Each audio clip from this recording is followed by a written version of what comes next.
vous savez, le Che Guevara était médecin. Il écrit dans son journal, en arrivant dans ce village de Cuba, déshérité, j'avais à choisir entre mon sac de médicaments et mon sac de balles. J'ai ramassé mon sac de balles. Et donc, l'idée de l'action et la finalité de l'action s'est posée à nous. Et donc, on a fondé Médecins sans frontières. Mais comme vous voyez, on ne le savait pas. C'est l'urgence. Et j'ai été de ceux qui ont fait passer la culture de l'urgence à la culture de ce petit club de médecins marginaux. Hein. Parce qu'on n'est pas parti tout de suite, on n'a pas eu le fric tout de suite. J'imagine bien. La seule chose que je vais vous faire remarquer, que ce n'est pas des médecins qui ont fondé. C'est un journaliste qui s'appelait Raymond Borel. Il avait un journal médical, support de laboratoire, c'était à Winthrop. Et quand il y a eu l'ouragan au Pakistan oriental, qui s'appelle l'ouragan Bolo, il a dit, qu'est-ce qu'on peut faire? On est des médecins, on voit 500 000 morts et disparus, et nous, on est le cul sur notre chaise. Il faut qu'on s'engage. Vous doutez bien que des jeunes types qui est romantiques se sont tous inscrits, y compris un gars qui s'appelait Kouchner. Vous avez peut-être entendu ça. Forcément. Qui était une sorte de journaliste raté. Voilà, ça c'est dit. Vous pouvez couper ce que vous voulez. Qui avait été au Biafra.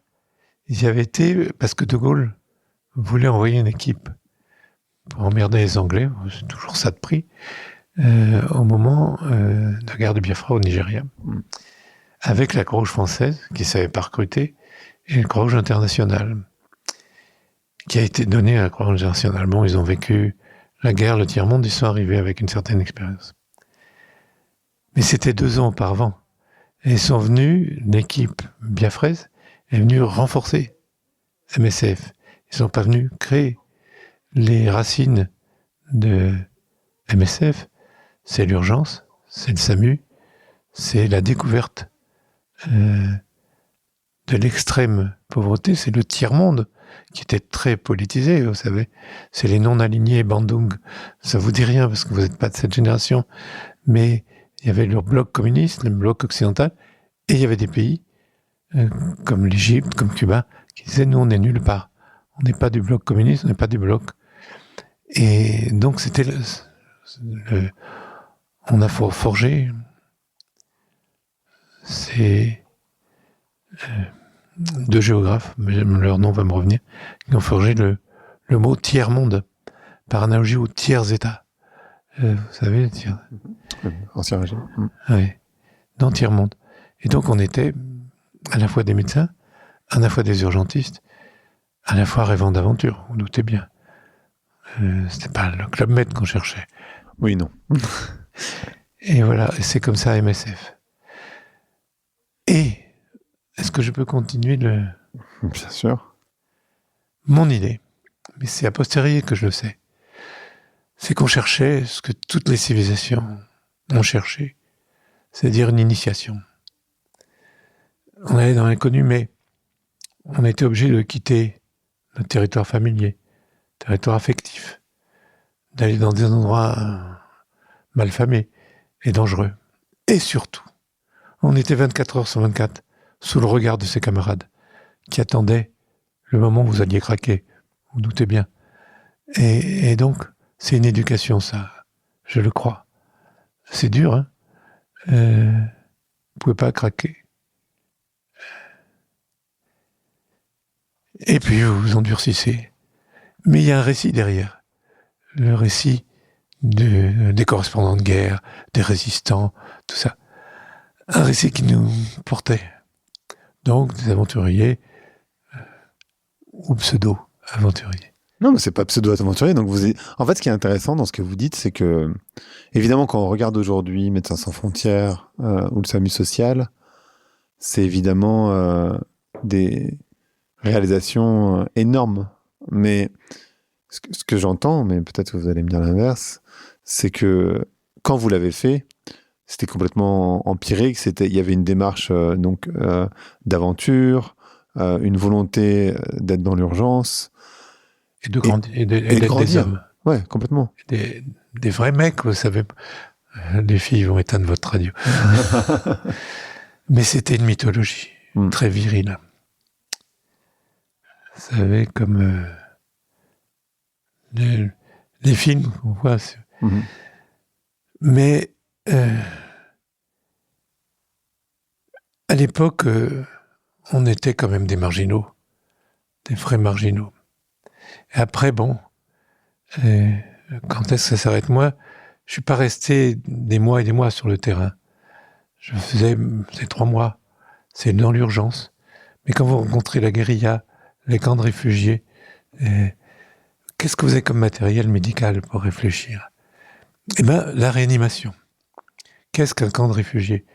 Un camp de réfugiés, c'est comme ça je raisonnais, comme un gros organisme en réanimation.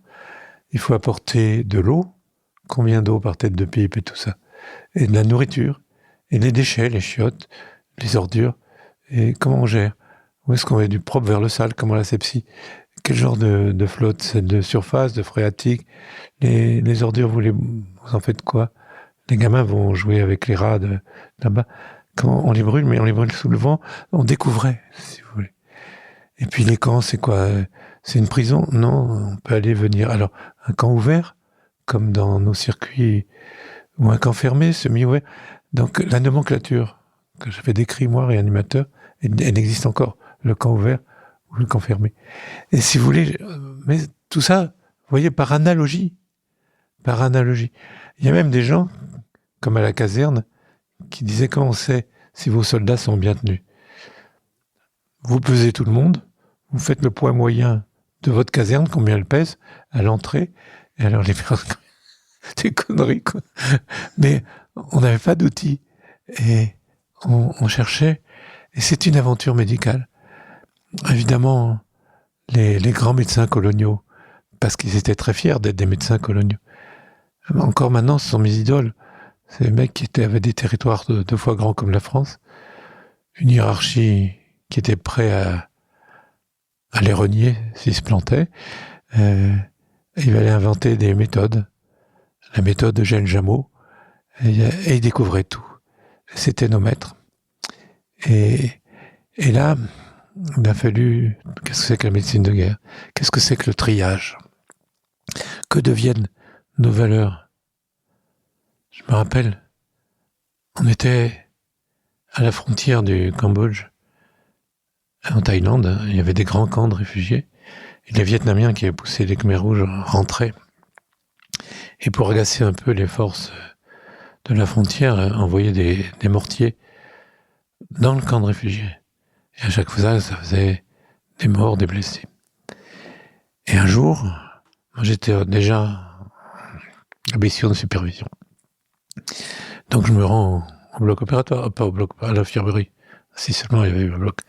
À l'infirmerie, voir mes camarades, et à ce moment-là, alerte, mortier, alors ça pleut. On entend des cris qui viennent du coin, d'un peu de tous les coins. Et puis, on dit fin de l'alerte. D'accord? On dit, c'est la Croix-Rouge internationale. Vous savez, il y avait des tranchées en zigzag pour pas être pris en filade. Tous les véhicules devaient être tournés vers la sortie. Enfin bref. Et ce que vous savez tous. Et on nous amène un Toyota, puis un autre, mais sur le plateau, il y avait les gens blessés. Et on amène à l'infirmerie, où voulez-vous? Et donc, moi, on monte sur le plateau, les médecins. Je regardais, bon, c'est un fémur, c'est une rate, une toute jeune fille, avec toute pâle, bien sûr. Elle a 18 ans. Et qu'est-ce qu'elle a? Vous soulevez son sarong, elle a tripe à l'air. Inopérable pour rien faire. Ni au bloc, ni à notre poste, ni à Bangkok, ni à Paris. Vous pouvez rien faire, pleine guerre gravissime. Donc, je dis, on laisse tomber, on va pas perdre son temps. Et je saute du camion, et mon copain, Daniel, il reste. Et je le vois, il est assis, et il a sur sa cuisse la tête de la fille, Il lui caresse les cheveux, il lui parle en français, et lui essuie sa sueur. Je dis, mais qu'est-ce que fait ce con? T'as besoin de lui, là, c'est... Ah, j'ai compris. Il doit y avoir une caméra. Ah, le voyou. Je regarde, il n'y avait pas de caméra. Je dis, mais qu'est-ce qu'il fout? Je ne comprends pas ce qu'il fait. N'empêche qu'il le payera, c'est une faute professionnelle. Il devrait être là. Et puis, au bout d'un moment, il saute du camion, et il me dit, j'étais son chef, elle est morte. Je dis, oui, bon, c'était prévisible. Et j'ai mis des mois à comprendre que c'est ça qu'il fallait faire, d'accompagner son frère humain, qui n'était pas du tout prêt à la mort, parce qu'elle était toute jeune, qu'on n'avait rien à foutre. Il y avait les autres qui feraient le boulot, mais que ce boulot-là, il n'y a que lui qui pouvait le faire. Ça s'appelle un travail humain, d'homme.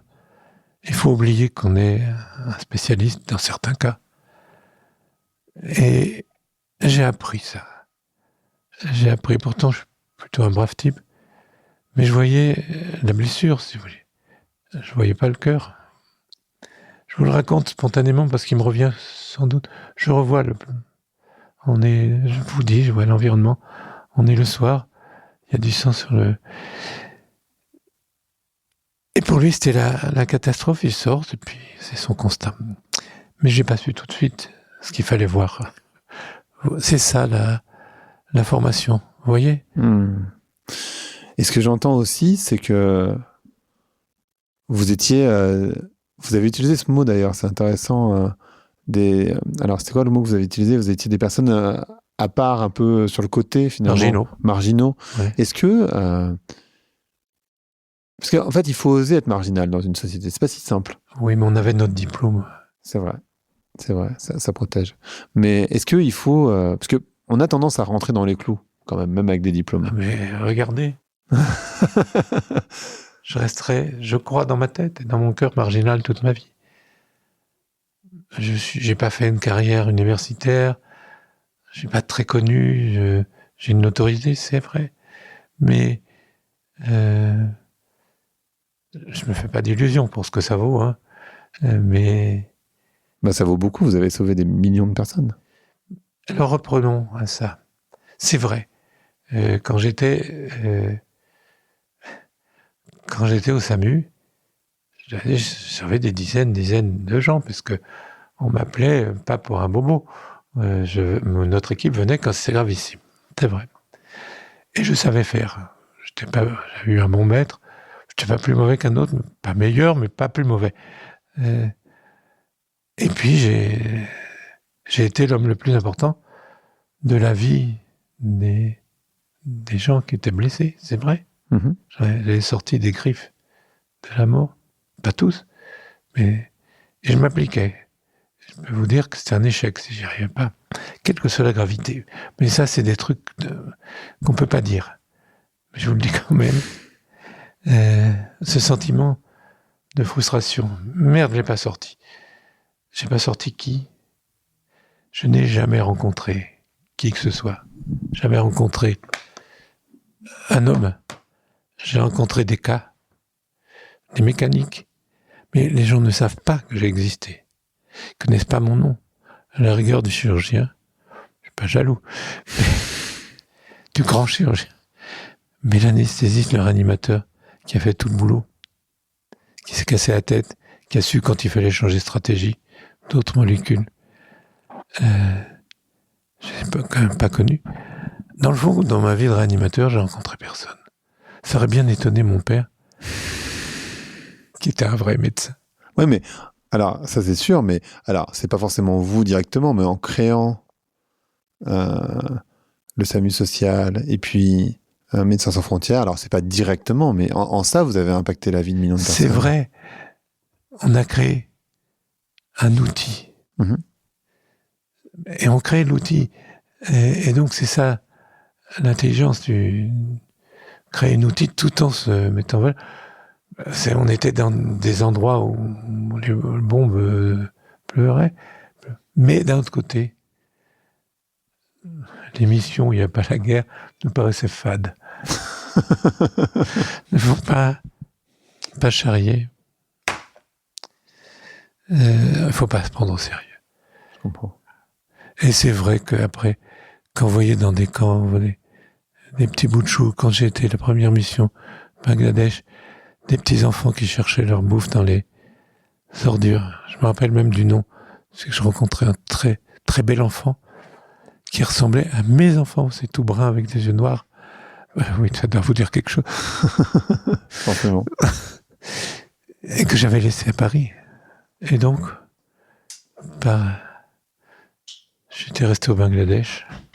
C'était Pakistan oriental, qui est devenu le Bangladesh. Les gens se fusillaient dans tous les coins. Il y avait la variole. Un jour, j'ai cru que j'allais crever, là.